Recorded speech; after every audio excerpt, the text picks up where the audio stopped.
Bonjour à tous, bien-aimés. Je voudrais partager avec vous quelques pensées pour nous encourager à faire confiance au Seigneur, à nous appuyer vraiment sur sa parole, à nous appuyer sur ce qu'il dit et non pas sur ce que nos yeux voient. Avant de commencer, je vous rappelle que j'enregistre ces vidéos une fois par jour, du lundi au vendredi, une vidéo pour vous encourager, pour vous booster dans votre foi, et puis, je l'espère, participer à votre croissance spirituelle. Soyez bénis. Donc, je disais, parlons quelques instants de ce qui concerne la parole de Dieu, ce que Dieu nous dit, les promesses de Dieu. Dans Genèse chapitre 13, c'est un passage qui parle de ce moment où Abraham et Lot, son neveu, vont devoir se séparer parce que le pays est trop petit. Ils vont devoir donc scinder leur troupeau en deux, chacun prendre une direction. Et Abraham avait reçu des promesses de l'Éternel. Abraham était béni par Dieu. Et Lot bénéficiait finalement de la bénédiction d'Abraham.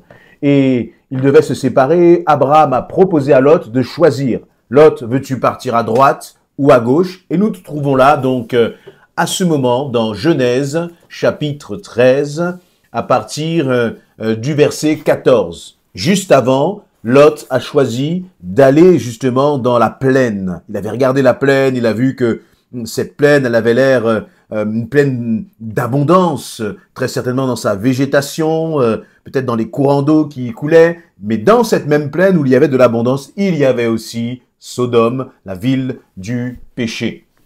Et donc, Lot va choisir Sodome. Et par défaut, finalement, Abraham va se retrouver, lui, à aller dans le pays de Canaan. Il nous est dit donc dans Genèse 13, à partir du verset 14, « L'Éternel dit à Abraham, après que Lot se fut séparé de lui, « Lève les yeux et regarde depuis l'endroit où tu es, vers le nord, le sud, l'est et l'ouest. Tout le pays que tu vois, je te le donnerai, à toi et à ta descendance pour toujours.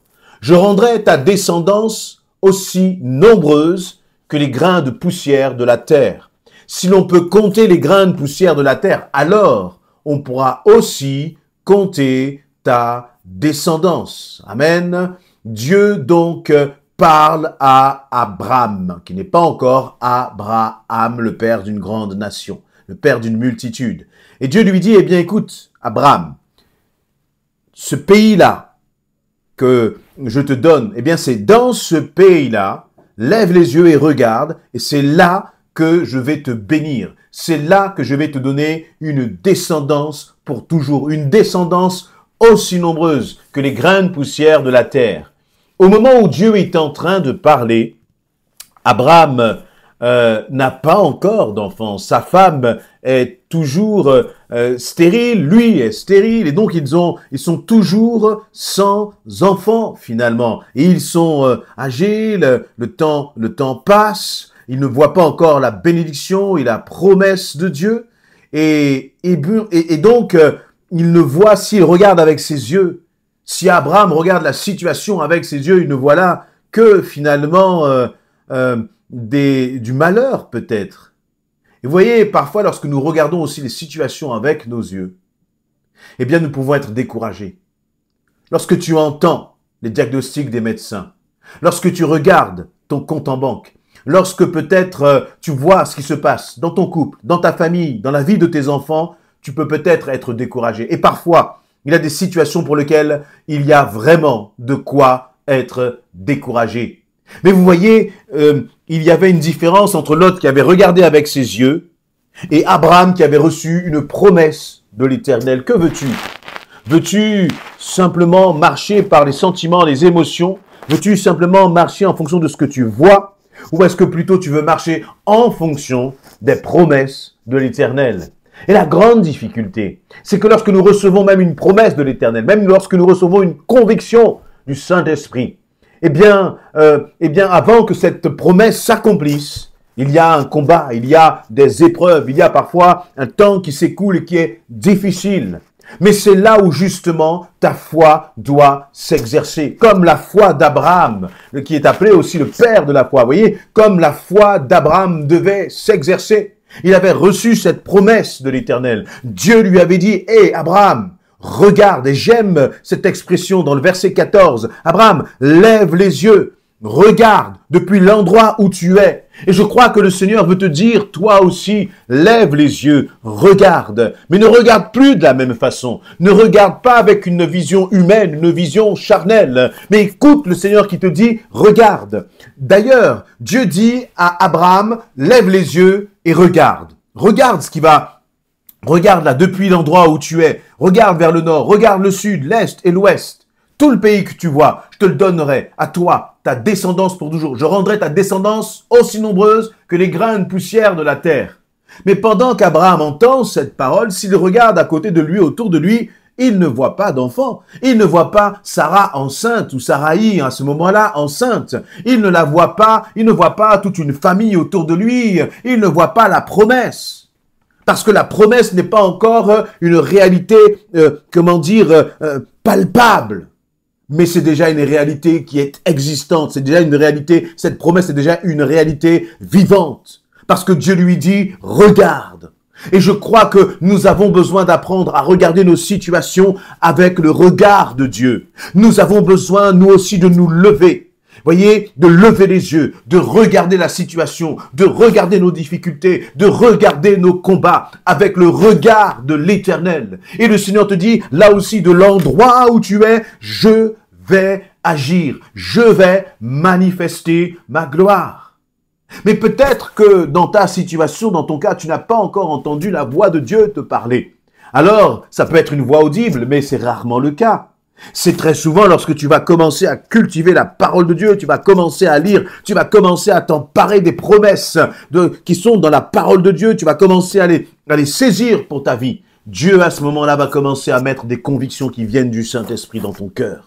Quand tu vas commencer à passer du temps dans la prière, quand tu vas commencer à retrousser, les manches ou je ne sais quoi d'autre, mais te mettre à genoux et déclarer encore ta victoire dans le nom de Jésus-Christ, quand tu vas commencer à chercher la pensée de Dieu, tu vas voir que le Saint-Esprit va changer justement tes convictions. Il va te donner de l'assurance.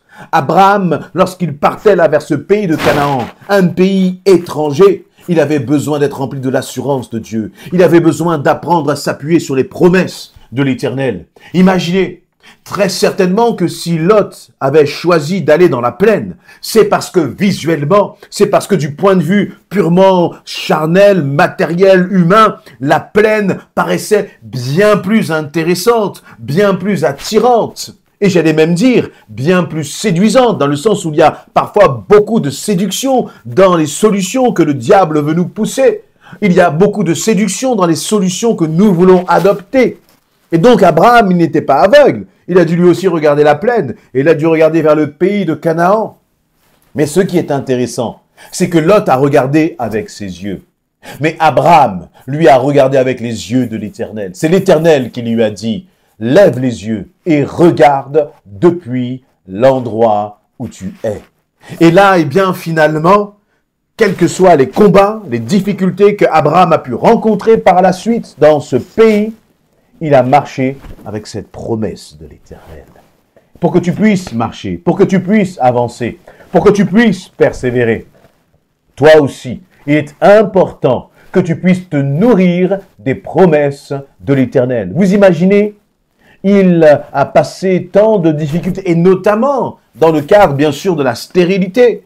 Et il devait se demander, mais quand est-ce que Dieu va agir? Quand est-ce que Dieu va se manifester? Mais ce qui est intéressant, c'est que très souvent, la promesse de l'Éternel devait résonner dans son cœur.